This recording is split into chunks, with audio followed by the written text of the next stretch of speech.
Irmãos, nessa questão da situação que temos vivido, essa pandemia, questão de insegurança, medo da morte, e morte que vem às vezes muito rápido, não é? Entre o contágio e por falta de defesas, né, na própria saúde, idosos são mais vulneráveis, ou pacientes de risco já crônicos de outras doenças. Tudo isso vai gerando inseguranças e medos, e assusta porque tem a ver com morte, né? Ninguém quer morrer tão cedo, prematuramente. É questão de morte física. Mas, irmãos, além da morte física que bate às nossas portas, até no nosso país, isso não é tudo. Existe a questão da morte espiritual que muitos têm vivido em suas vidas. Seja aqueles que ainda não creem no Senhor e estão mortos em seus pecados, então sofrem angústias, perturbações, ficam à mercê do inimigo, não sabem como se livrar e estão aí sofrendo, talvez até por anos. Mas essa situação nos traz à luz, fala, olha, tem essa realidade, e a gente percebe quantos não estão sofrendo por isso. E a questão também, não apenas uma morte espiritual, mas também na alma, em buracos da nossa alma que não estão bem resolvidos. Às vezes feridas emocionais que estamos carregando, às vezes jeitos do nosso caráter que não foram trabalhados, e nós estamos, apesar de dizer, nós amamos a Jesus, nós cremos nele, somos servos, filhos dele, mas às vezes há áreas em nossa vida que ainda a luz de Cristo precisa entrar mais profundamente, precisa haver mudanças. Então, essa questão da morte, das trevas que ainda às vezes tem em nossas vidas, mesmo sendo cristãos, eu queria trazer uma palavra de encorajamento, de solução que nós temos e às vezes passa um pouco despercebido sobre a cruz de Cristo. A palavra da cruz de Cristo, ela, para quem não crê, ela é loucura. Mas para quem crê, a palavra mesmo diz sobre ela, é poder de Deus.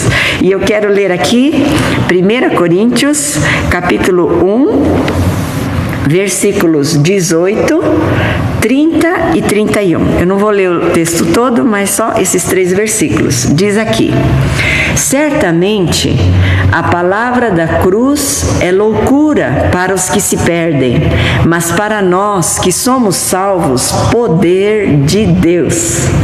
E no 30, 31 diz: mas vós sois dele, em Cristo Jesus, o qual se nos tornou da parte de Deus sabedoria e justiça e santificação e redenção, para que, como está escrito, aquele que se gloria, glorie-se no Senhor. Em que contexto que estão esses versículos?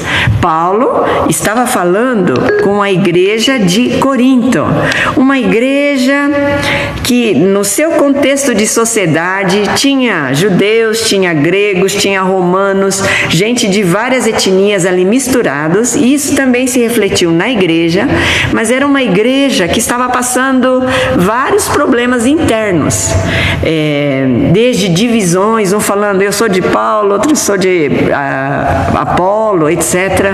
Questões de imoralidade sexual, questões que estava meio confuso sobre casamento, sobre alguns se vangloriando de dons, etc.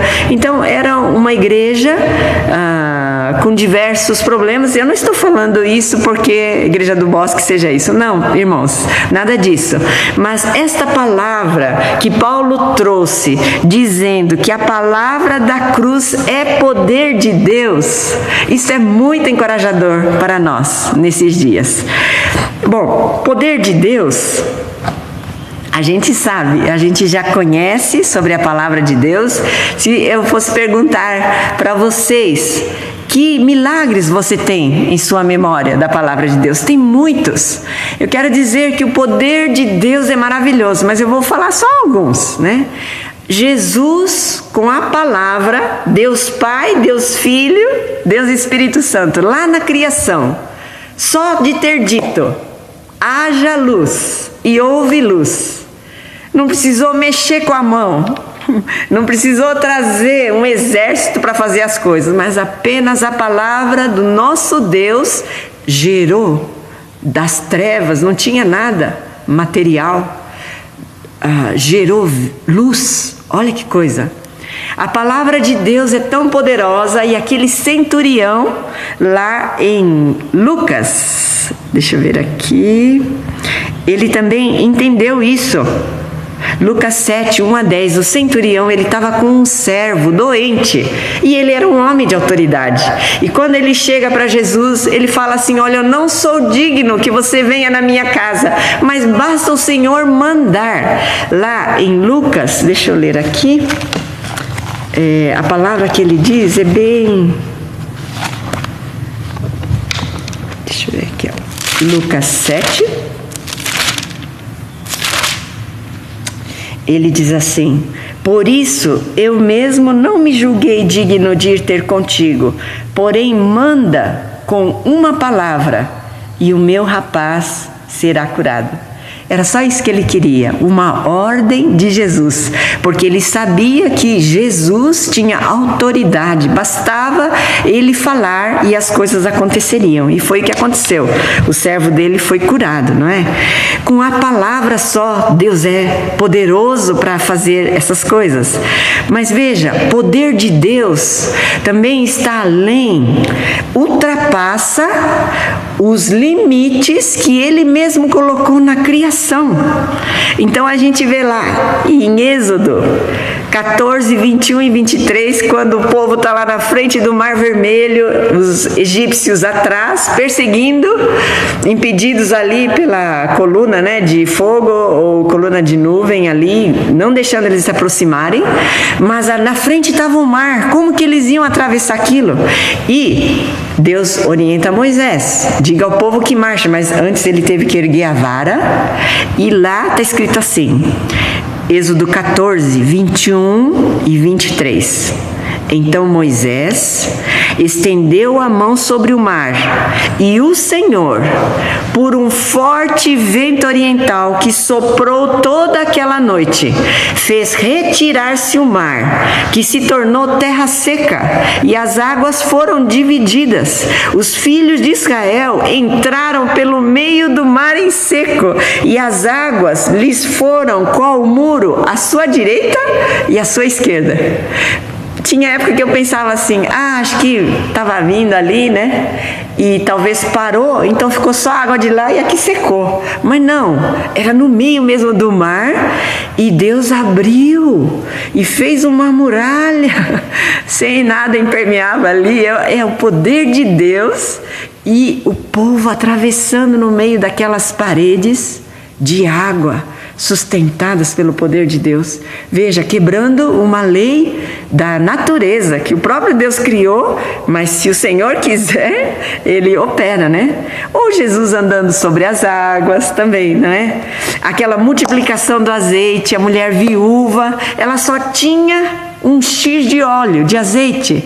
E veio cobradores, o marido morreu, era profeta, deixou dívida, não sabia como. Aí o profeta Eliseu orienta, traz um monte de vasilha aí da vizinhança, fecha as janelas, e ali vai você e seus filhos. Ela obedecendo. Irmãos, o poder de Deus se manifesta lá na cruz de Jesus, mas se manifesta também na nossa vida quando nós cremos e obedecemos.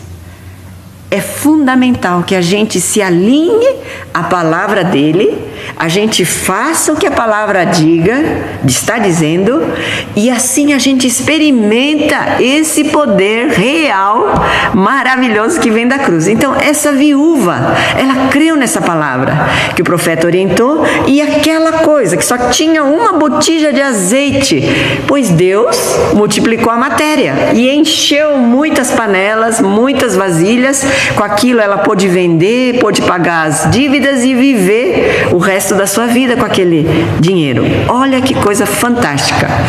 A cruz de Cristo se manifesta com poder, e eu queria colocar pelo menos 4 áreas. A primeira: desta cruz vem poder para sermos perdoados. Por quê?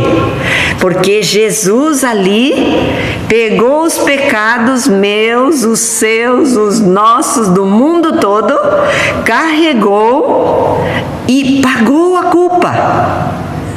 Por isso nós não precisamos mais ficar com peso de pecados. Às vezes é um erro que você cometeu e que fez toda a diferença na sua caminhada. Às vezes machucou alguém. E às vezes, por mais que você sente que aquilo lá talvez até já foi confessado, mas ainda aquilo lá vem e atormenta. Pois eu quero dizer, olha, a cruz de Jesus é poderosa. O sangue que Ele derramou lá é capaz de nos perdoar e nos purificar de toda injustiça. Então nós temos esse perdão. Por quê? Porque Jesus foi o nosso substituto.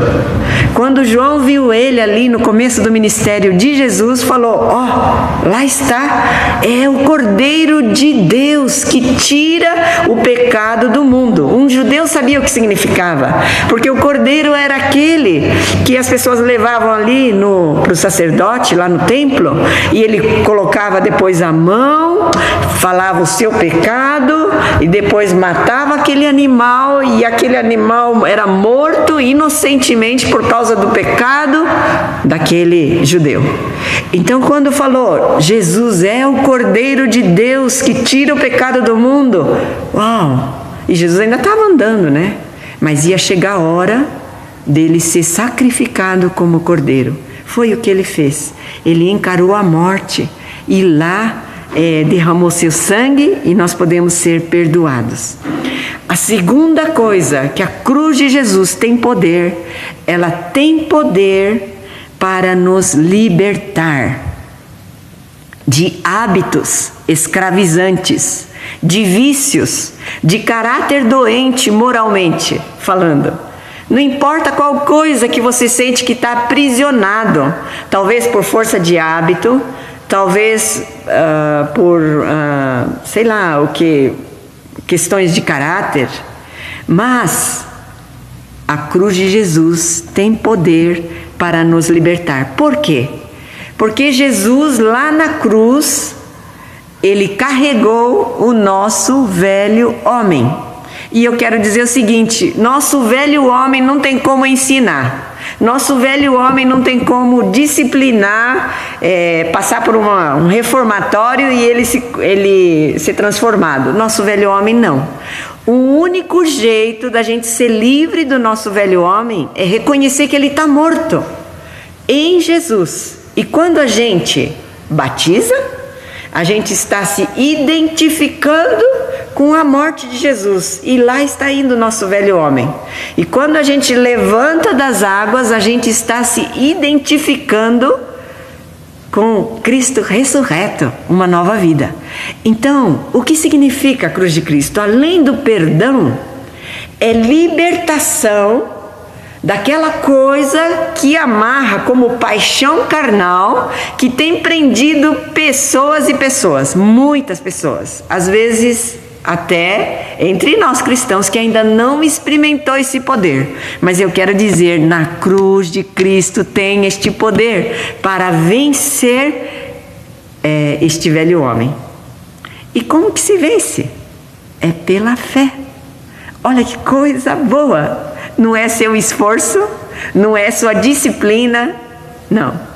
É você crer no sacrifício de Jesus, crer que lá está junto o teu velho homem. Você crendo, arrependendo, você confessando os seus pecados, inimigo não tem mais onde te segurar. Você pode ser liberto, experimentar com abundância esse poder que vem da cruz. O terceiro poder que vem da cruz é o poder de sermos curados, seja fisicamente, emocionalmente. Lá em Isaías 53 diz o seguinte, em alguns versículos lá, versículos 4 e 5, diz ali: certamente Ele tomou sobre si as nossas enfermidades e as nossas dores levou sobre si, e nós o reputávamos por aflito, ferido de Deus e oprimido. Mas ele foi traspassado pelas nossas transgressões e moído pelas nossas iniquidades. O castigo que nos traz a paz estava sobre ele, e pelas suas pisaduras fomos sarados. Olha só então algumas coisas ligadas à questão de enfermidade que diz aqui que ele levou. Primeiro, ele levou na cruz as nossas enfermidades, levou as nossas dores, levou também as nossas iniquidades, ok? Mais ligado ao pecado, e depois pelas suas pisaduras nós fomos sarados. Bem, não quer dizer que então não deveria mais ter doença, tem muitas coisas aí para explicar, mas sim, por isso que nós cremos e nós oramos: Senhor, sara esta pessoa, Senhor, faz um milagre. Nós cremos no poder do Senhor, se o Senhor quer ou não, se Ele vai fazer, se aquilo lá vai glorificar mais a Deus ou não, Deus é que sabe, mas nós cremos que da cruz do Senhor vem poder para sermos curados fisicamente e emocionalmente. Irmãos, porque tem muitas dores emocionais, dores não resolvidas. Estava me lembrando que Lutero, quando ele sentia o peso da culpa dos pecados, uma das coisas que ele fazia da prática daquela época era se autoflagelar. Qual que era o entendimento daquela época? Achando que no corpo habitava o mal e que então tinha que, de alguma maneira, afligir o corpo para que talvez com isso saísse o mal. Olha que entendimento equivocado. Hoje não tem essa coisa de se autoflagelar tanto, talvez em alguma religião aí por aí possa ter, mas nós temos hoje encontrado pessoas que, por causa de angústias emocionais tão fortes, começam a se flagelar. Por quê? Parece que é tipo assim, para que diminua a dor da alma com a dor física. Olha que loucura. E isso também diz que pode ser até um hábito que vai se tornando aprisionador, né? Como um vício. Então, não estamos muito diferentes desse entendimento que nós necessitamos do poder da cruz para termos libertação, para termos cura dessas coisas que afligem a nossa alma. Em geral, fica aquele bolo, né? Já tenho falado isso. Como que a gente vai descobrir, ajudar pessoas que estão ali, lá embaixo? Às vezes na depressão, às vezes pensando em morrer. E você começa a conversar e você vai vendo que tem um emaranhado de coisas. Entre injustiças que sofreram, entre maneiras equivocadas de reagir, às vezes com falta de perdão, às vezes com mágoas, às vezes pecando também, xingando ou devolvendo na mesma moeda. Então aquilo lá vai virando um bolo, né? Um angu na alma. E aí, fora disso, aí também não sente paz porque não fez a coisa certa, então vem culpa também. E aí junta nesse bolo a injustiça que sofri, a maneira errada que eu agi, vem culpa sobre mim. E aí o inimigo vem, coloca um monte de pensamento. Tá vendo? Olha só que tipo de pessoa você é. Olha, e aí vai, e aquele bolo vai aumentando, aumentando, e a pessoa não aguenta sequer viver. Queridos, como nós precisamos aprender. Nós como igreja também, cada um de nós, experimentar com mais frequência esta libertação de coisas que vêm de fora para dentro, nos ferem, nos atingem, é uma injustiça, é uma palavra, é uma situação. Irmãos, dependendo como reagimos, nós vamos ampliando esse problema na nossa alma. Mas a Bíblia, quando a gente vai obedecendo ela, vamos aprendendo que quem não perdoa, o que acontece? Ela fica à mercê dos atormentadores, não é? Entregue ele lá aos verdugos, fala a palavra. Quem não perdoa, diz que é como se ficasse acorrentado com um cadáver morto. Já pensou você ir lá no supermercado, né? Que hoje agora tá liberado, ok? Mas você entrar lá com uma parte de corpo humano apodrecendo. Pois é isso que acontece na nossa alma. Quando a gente não perdoa alguém que fez alguma coisa errada, sem a gente perceber, a gente está levando e fica preso essa pessoa e a gente fica como com um pedaço de cadáver junto com a gente na nossa alma. Só nos atrapalha. Inimigo bate palma, e aí? Não vale a pena, irmãos? Não. Então, olha só, o poder que vem da cruz. Por que nós podemos ser livres? Porque Jesus pagou a culpa daquele que machucou meu coração. Jesus pagou também o preço de eu não conseguir perdoar. Então, eu também posso me arrepender de ter essa dureza de coração, não conseguir perdoar. Posso ficar livre disso, posso liberar a pessoa. E Jesus traz reconciliação. Jesus nos ensina: vença o mal com o bem. Se o teu inimigo tiver fome, dá-lhe de comer. Se tiver sede, dá-lhe de beber. Irmãos, como nós precisamos mais e mais como igreja, como corpo de Cristo, vivenciar isso no nosso dia a dia, na nossa família, entre os nossos parentes, porque às vezes é bem ali na nossa família, nos nossos parentes, que às vezes a gente ouve umas coisas que às vezes machucam o nosso coração, e às vezes são pessoas que não estão entendendo o que significa ser bom mordomo da sua língua, né? E sem perceber está aí machucando pessoas. Então, irmãos, nós necessitamos cada vez mais apropriar deste poder que vem da cruz do Senhor, ficando curados também, não só no físico, mas também na nossa alma. E a quarta coisa do poder que se manifesta da cruz para nós é o poder de sermos santificados. Meio ligado ali com o primeiro, de sermos perdoados ou sermos libertos, o número 2. Mas aqui, no 4, sermos purificados. O que significa isso? Irmãos, em outras religiões, está todo mundo esforçando para seguir algumas regras, para quem sabe ter mais paz, para quem sabe ser abençoado. No cristianismo não é assim. No cristianismo é o Senhor Jesus que vem até nós, Ele fez toda a obra, nossa parte é crer e obedecer, sim, a sua palavra. Mas crer, porque quem fez a obra é o Senhor Jesus, pois Ele fez a obra tão completa que Ele nos justifica, nos torna santos. É o que diz lá em Romanos 5:1, diz ali: justificados, pois, mediante a fé, temos paz com Deus, por meio do nosso Senhor Jesus Cristo. Nós não somos pecadores? Somos. Mas porque cremos em Jesus, a justiça de Jesus vem sobre nós.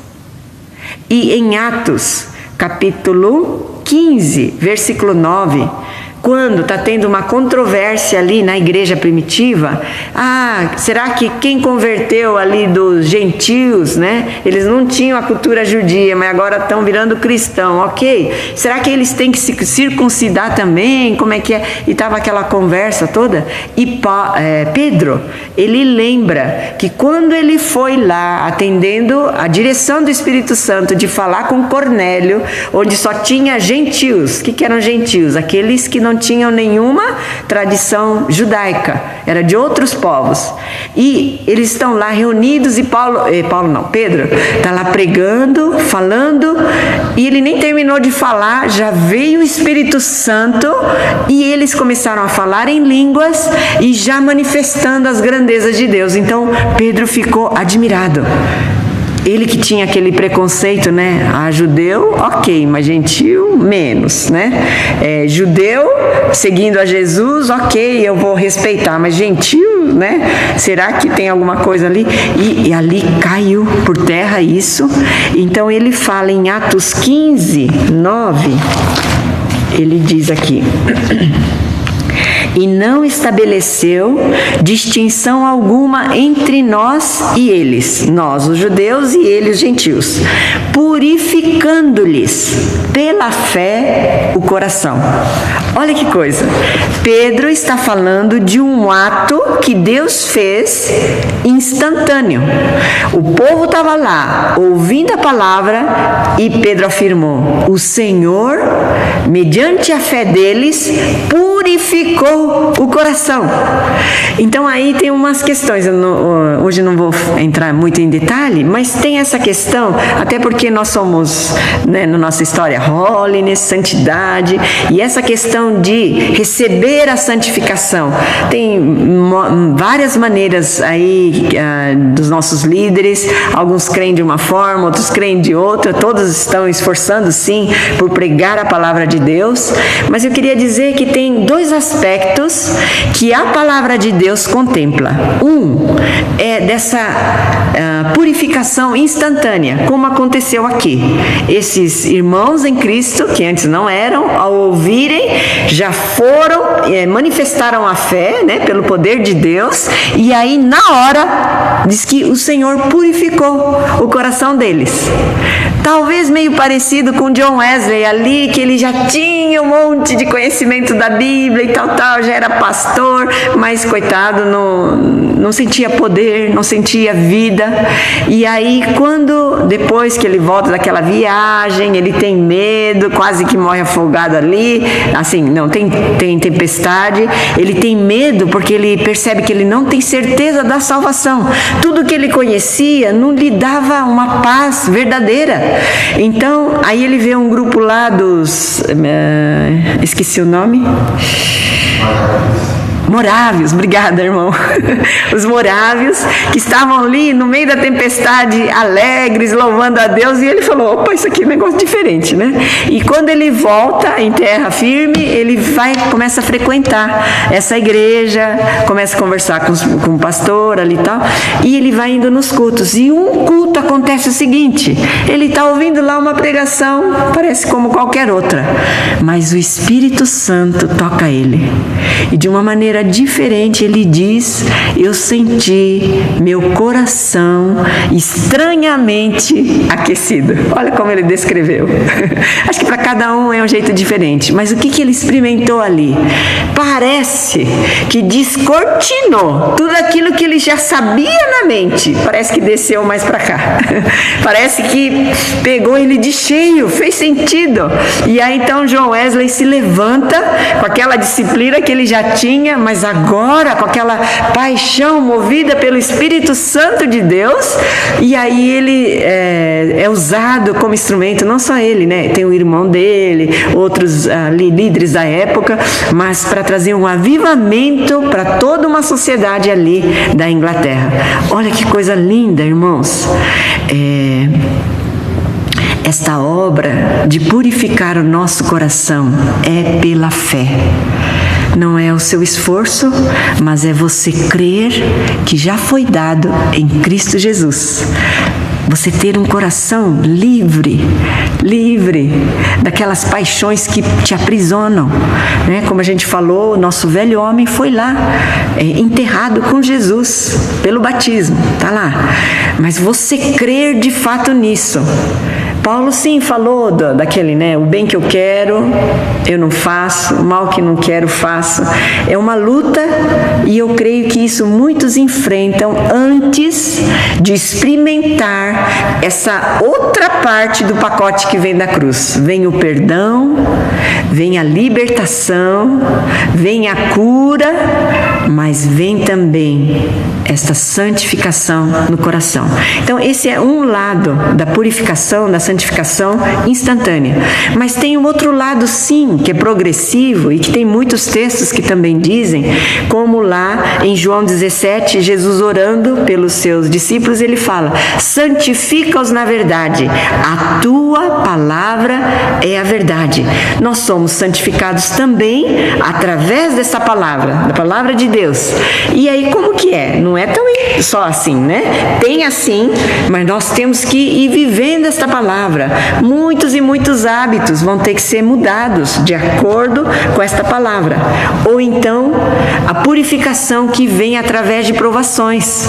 Ora, Deus ama os seus filhos e, se necessário for, Ele manda provações para corrigir, porque Ele ama, Ele quer no caminho, que os filhos estejam no caminho certo. Então, em Daniel, capítulo 12, 10, já para os últimos tempos, está escrito ali: muitos serão purificados, embranquecidos e provados, mas os perversos procederão perversamente, e nenhum deles entenderá, mas os sábios entenderão.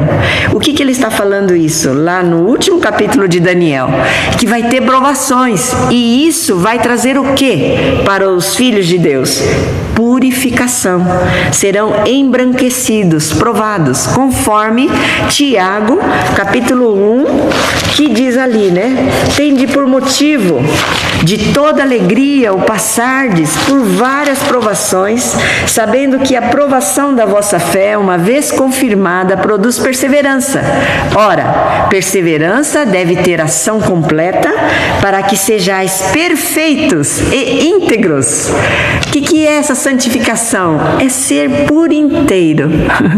Perfeito, íntegro. O que é isso? Em todas as áreas da vida, no coração, mas basicamente eu diria, é ser amor, é ter a presença de Deus em todas as áreas da sua vida. E a provação faz isso, ela vai moldando a gente, vai tirando as coisas que atrapalham, né? E o Senhor vai trabalhando então essa questão da purificação também progressivamente. Então, irmãos, para concluir, queria deixar algumas perguntas. Você tem experimentado essas bênçãos que vêm da cruz? Esse poder para ser perdoado, para não precisar viver com culpas, nem um pouquinho, você não precisa carregar. Leva para a cruz, confessa seus pecados, deixa lá. A culpa que você talvez esteja carregando, pode deixar ali na cruz do Senhor. Por quê? Não é porque você é bom, não. É porque Jesus pagou a sua culpa, a minha culpa. Então, poder ser liberto, né, de todo o peso do pecado, da culpa. Também outra pergunta: tem algum hábito que você sente que está entristecendo o Espírito Santo e você, quando faz a coisa, você lembra: pisei na bola de novo, não estou conseguindo ter vitória? Pois eu quero dizer, não precisa acreditar nisso. Isso pode se tornar passado e não acontecer mais. Mas você levar, primeiro, eu gostaria de dizer, confesse esse hábito que você está pecando. Peça perdão, arrependa. Se tem coisa mais profunda, um egoísmo, um orgulho, vá fundo nesse quebrantamento, se humilhe na presença do Senhor, mas deixe tudo isso na cruz. E aí, aproprie-se pela fé. Sim, você não precisa mais ficar escravo do pecado e continuar fazendo aquilo que está até entristecendo o seu coração. Então você pode experimentar isso. E existe outra pergunta: alguma ferida emocional que você está carregando? Alguma falta de perdão? Quando você lembra, machuca o seu coração? o sangue de Jesus também pode nos libertar disso. Quando a gente leva, como Jesus falou, né? Vinde a mim todos os que estáis cansados. Às vezes a gente fica cansado de carregar pesos que não precisava. Cansado de carregar esse peso do sofrimento de uma injustiça, né? Nós podemos levar para o Senhor e pedir que fique lá. E a gente também pedir perdão, porque a gente teve dificuldade de perdoar. Quando a gente não perdoa, fica lá, né? Aquela coisa. Então, mas aí vamos pedir: Senhor, passa o teu sangue e eu quero experimentar esse poder de ser curado também na minha alma, né? Eu acho que é isso, irmãos. Vamos então. Agora eu vou orar, né? Pedindo que o Senhor nos abençoe e nos ajude como igreja, cada um de nós como filhos amados do Senhor, experimentar com mais profundidade todas essas bênçãos que vêm da cruz do Senhor.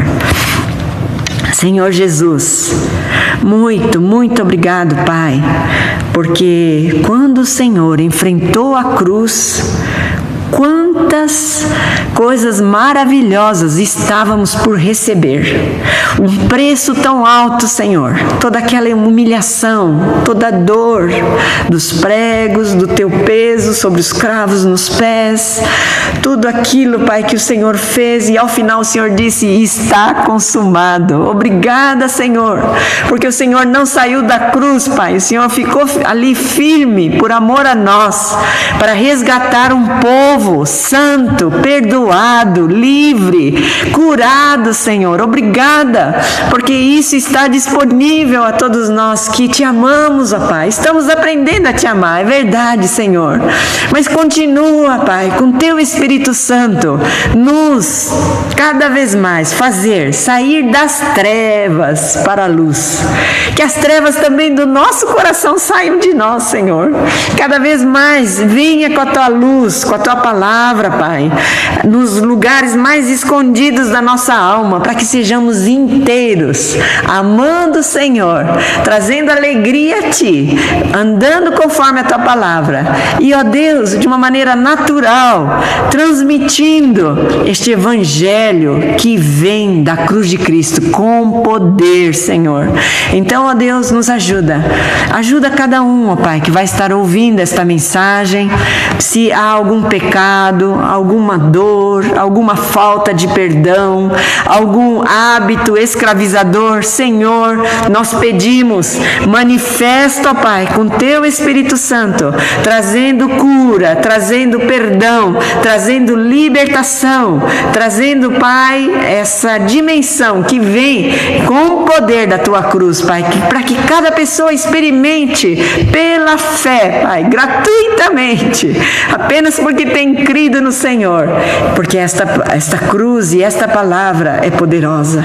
Então, muito, muito obrigada, Senhor. Continua a trabalhar nas nossas vidas, nos ajuda, Pai, nesse período de reclusão, cada um nas suas famílias, talvez mais perto, às vezes vai saindo mais fácil atritos. Oh Deus, obrigada, porque isso traz à luz coisas que precisam ser trabalhadas. Dá bom ânimo para todos, ó Pai. Aqueles que estão preocupados, Senhor, sobre questão financeira, talvez o serviço foi afetado, talvez os próximos sustentos ou salários ou provisões vão ficar comprometidos. Senhor, nós te pedimos, venha suprir, ó Pai, cada um de seus filhos e filhas. Também nos levante como igreja, Pai, para neste momento podermos dar as mãos uns aos outros e assim vencermos, Pai, todo este período. Nós te agradecemos por tudo, nós oramos em nome de Jesus. Amém.